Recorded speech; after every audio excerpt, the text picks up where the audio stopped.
रात का समय था और आसमान में चांद अपनी पूरी चांदनी बिखेर रहा था। लेकिन इस चांदनी में भी राजू के दिल में उठ रही बेचैनी को कम करने की ताकत नहीं थी। वह एक अनुभवी ट्रक ड्राइवर था जिसने अपनी जिंदगी का बड़ा हिस्सा सड़कों पर बिताया था। लेकिन आज की रात कुछ अलग थी। उसके दिल में एक अजीब सा डर समा गया था। राजू अपने ट्रक के साथ एक लंबी यात्रा पर था। उसे एक बड़े शहर से दूर किसी गांव में माल पहुंचाना था। रास्ता लंबा और सुनसान था और रात भी काफी गहरी हो चुकी थी। आसपास के जंगलों से आती अजीब आवाजें, झींगुरों की चिल्लाहट और रात का सन्नाटा, सब कुछ उसे अजीब सा महसूस हो रहा था। उसे खुद पर भरोसा था, लेकिन कहीं ना कहीं उसके अंदर का डर उसे लगातार परेशान कर रहा था। जैसे जैसे ट्रक आगे बढ़ रहा था, वैसे वैसे रास्ता और भी वीरान होता जा रहा था। सड़कों पर कोई दूसरा वाहन नजर नहीं आ रहा था। सिर्फ ट्रक की हेडलाइट से रोशन सड़क और आसपास की घनी अंधेरी झाड़ियां हो। राजू ने अपने रेडियो को ऑन किया और गाने बजाने लगा ताकि मन कुछ हल्का हो जाए। तभी अचानक उसकी नजर सड़क के किनारे खड़ी एक परछाई पर पड़ी। वो परछाई एक औरत की थी जिसने सफेद साड़ी पहन रखी थी। राजू ने सोचा कि शायद कोई गांव की औरत होगी जो किसी काम से बाहर निकली होगी। लेकिन जैसे ही उसने ट्रक को उसके पास से गुजारा, उसका शरीर ठंड से सिहर उठा। वो औरत वहां खड़ी नहीं थी, बल्कि वो अब ट्रक के ठीक सामने खड़ी थी। राजू ने घबराकर ब्रेक लगाया, लेकिन ट्रक उसके पास पहुंचते ही अपने आप बंद हो गया।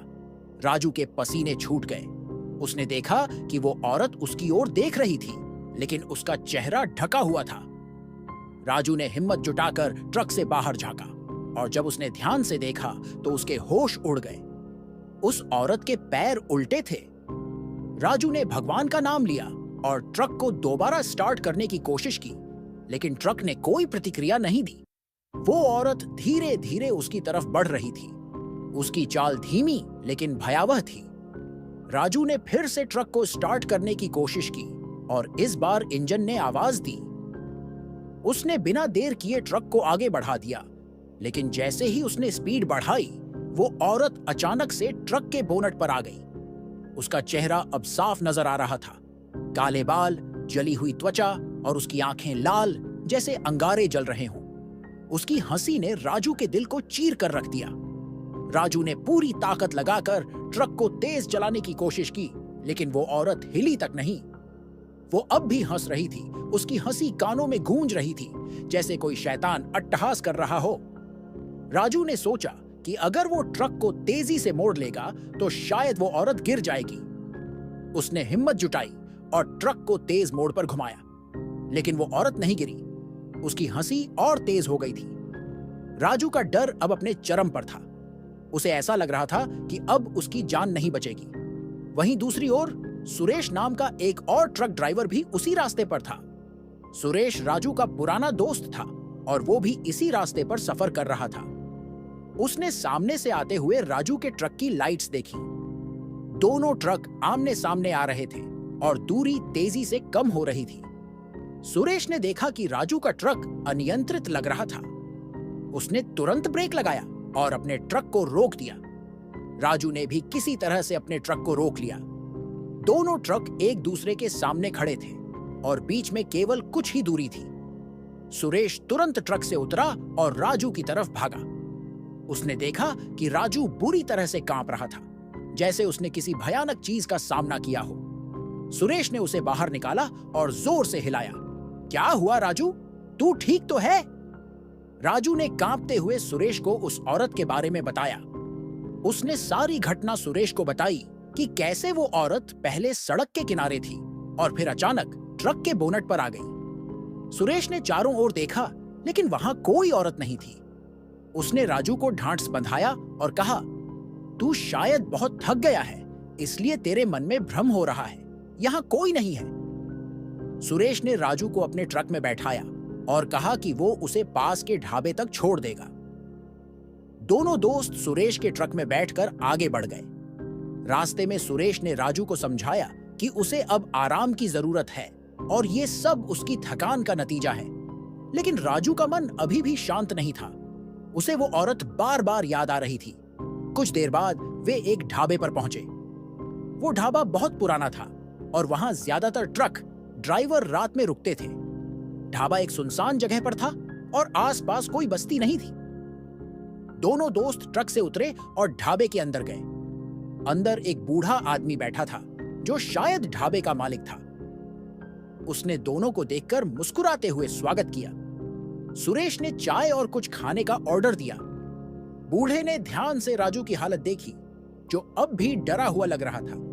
उसने पूछा, बेटा क्या हुआ? तुम्हारी तबीयत ठीक नहीं लग रही। राजू ने धीरे धीरे सारी घटना उस बूढ़े को बताई। बूढ़ा आदमी सुनकर गंभीर हो गया और कुछ देर तक सोचता रहा। फिर उसने गहरी सांस ली और बोला, तुमने जो देखा वो कोई वहम नहीं था।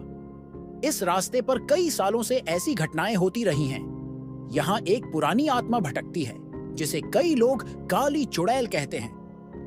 वो औरत सालों पहले यहाँ एक हादसे में मारी गई थी और तभी से उसकी आत्मा इस रास्ते पर भटक रही है। राजू ने हैरानी से पूछा, लेकिन वो मेरे पीछे क्यों पड़ी थी? मैंने उसका क्या बिगाड़ा था? बूढ़ा आदमी बोला, उसका किसी से कोई व्यक्तिगत दुश्मनी नहीं है।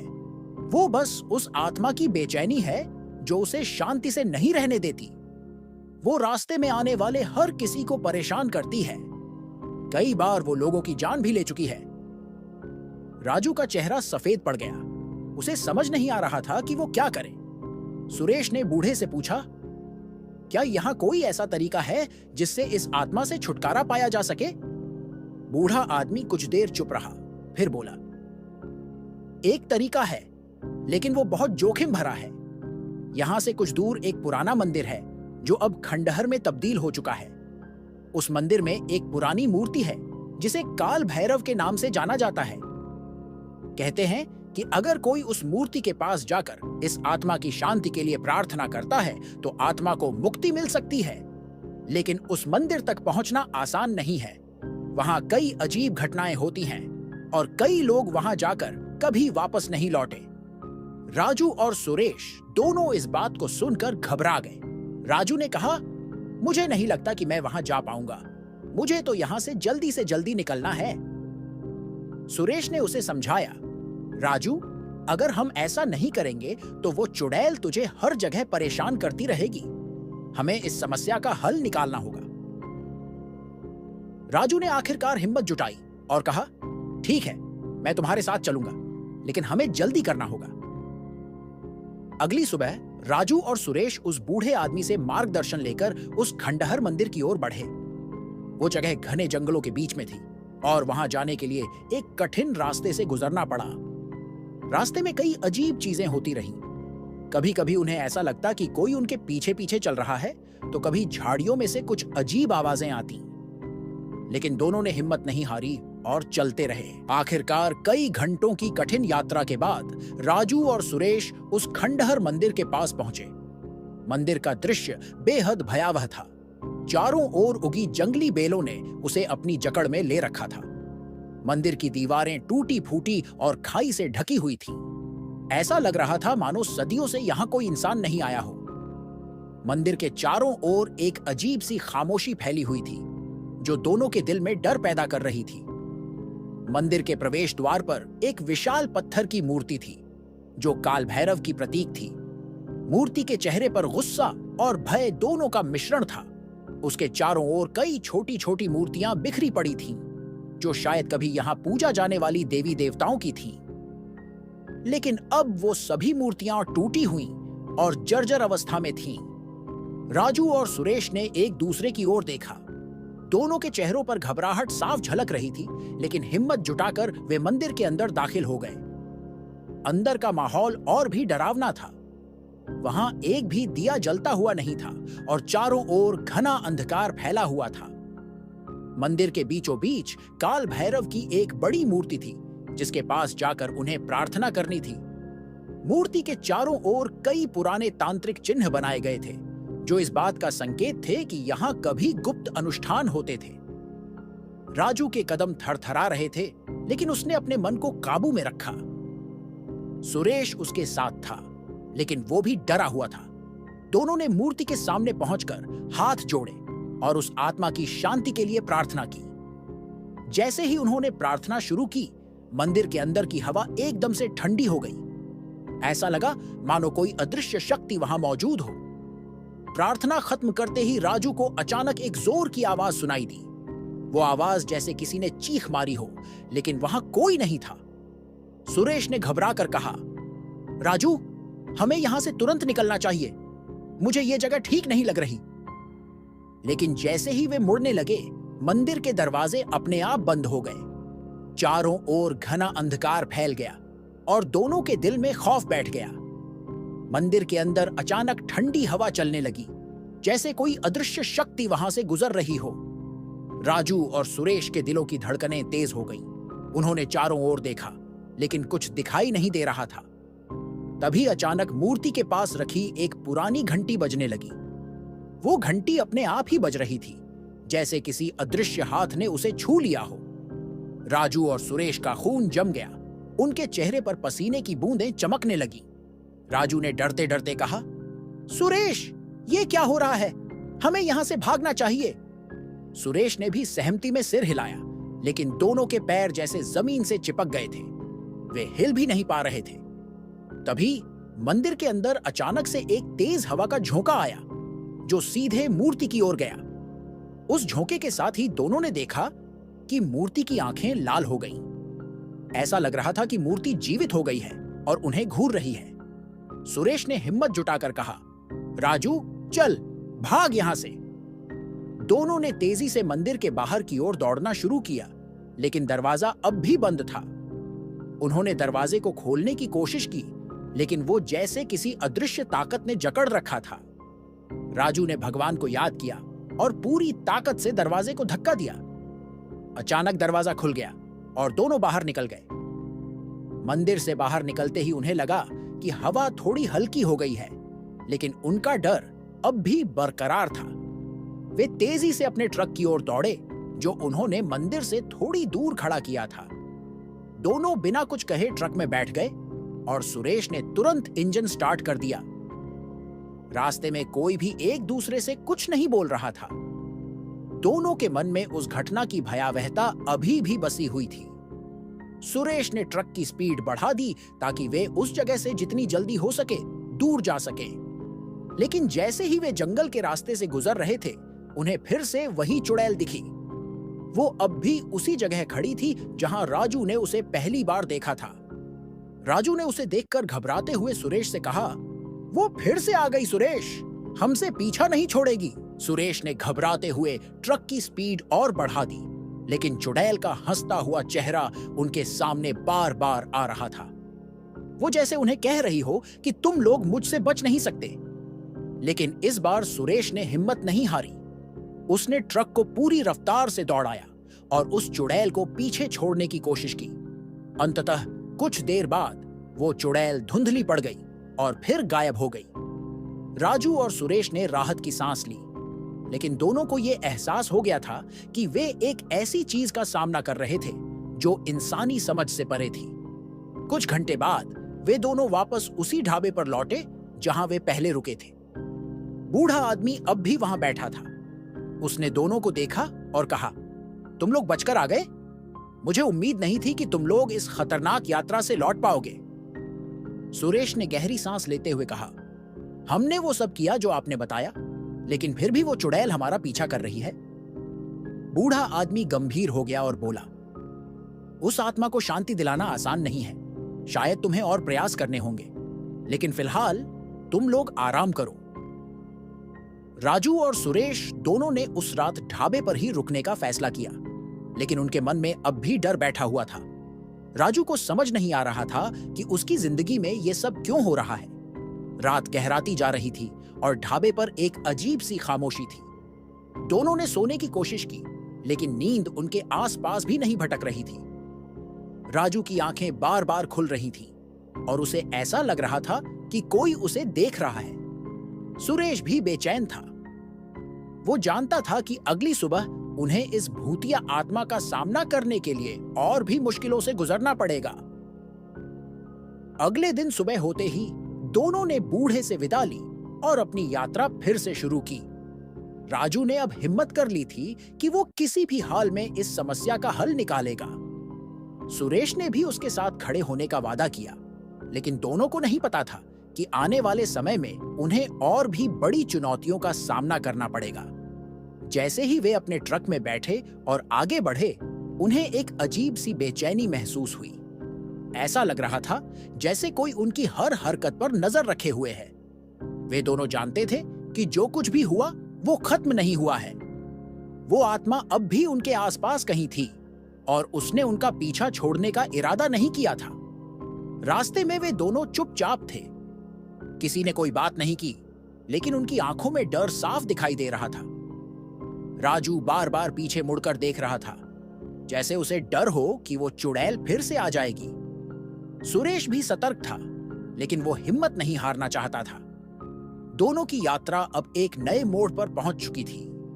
उनका सामना एक ऐसी शक्ति से हो रहा था जो इंसान के नियंत्रण से बाहर थी। अब उनके सामने सवाल यह था कि क्या वे इस आत्मा से छुटकारा पा पाएंगे, या फिर इस यात्रा का अंत उनके लिए और भी भयावह होगा। राजू और सुरेश अब एक बार फिर उस खतरनाक रास्ते पर थे जहां से गुजरते हुए उन्होंने काल भैरव मंदिर की ओर जाने का फैसला किया था। इस बार वे पूरी तरह से तैयार थे। उन्हें अब उस रास्ते की हर चुनौती का सामना करने के लिए मन बना लिया था। लेकिन दोनों के दिलों में अब भी एक सवाल घूम रहा था, क्या वे इस बार सुरक्षित वापस लौट पाएंगे? ट्रक की हेडलाइट्स सड़क को रोशन कर रही थीं, लेकिन आसपास का घना अंधकार अब भी उन पर हावी था। रास्ते में केवल उनके ट्रक की आवाज गूंज रही थी। चारों ओर सन्नाटा था और वो रास्ता अब और भी खौफनाक लग रहा था। कुछ देर बाद वे उस स्थान पर पहुंचे जहां पहले राजू ने चुड़ैल को देखा था, लेकिन इस बार वहां कुछ भी नहीं था। राजू ने घबराते हुए सुरेश की ओर देखा और कहा, सुरेश, हमें जल्दी से यहां से निकलना चाहिए। मुझे फिर से वही डर महसूस हो रहा है।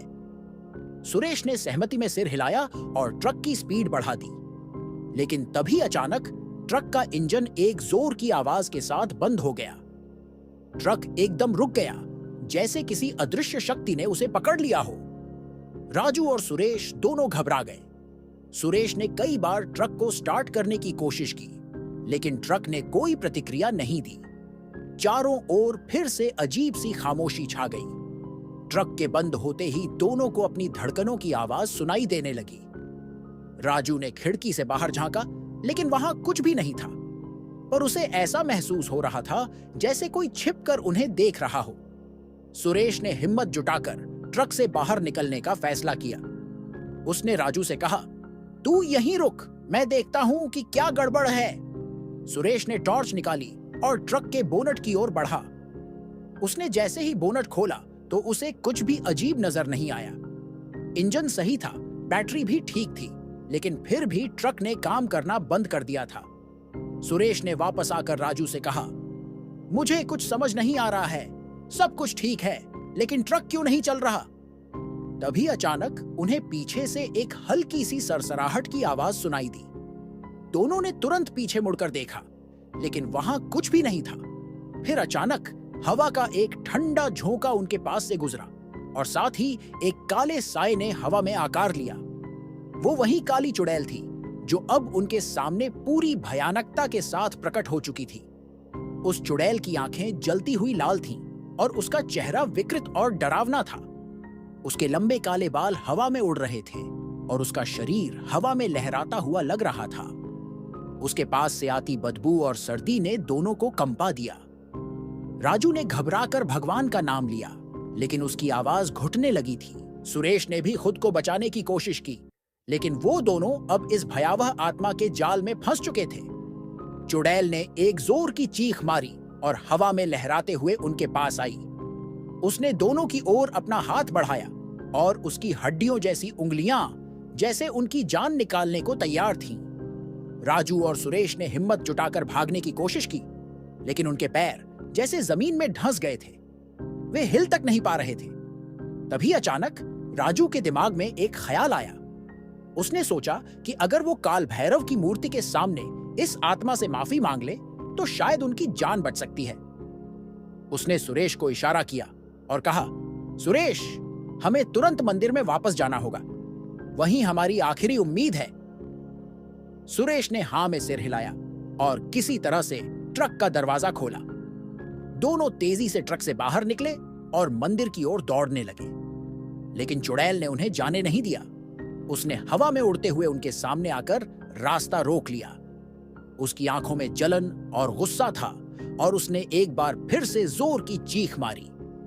राजू ने हिम्मत करते हुए कहा, तू चाहे जो भी कर ले, हम तुझसे नहीं डरेंगे।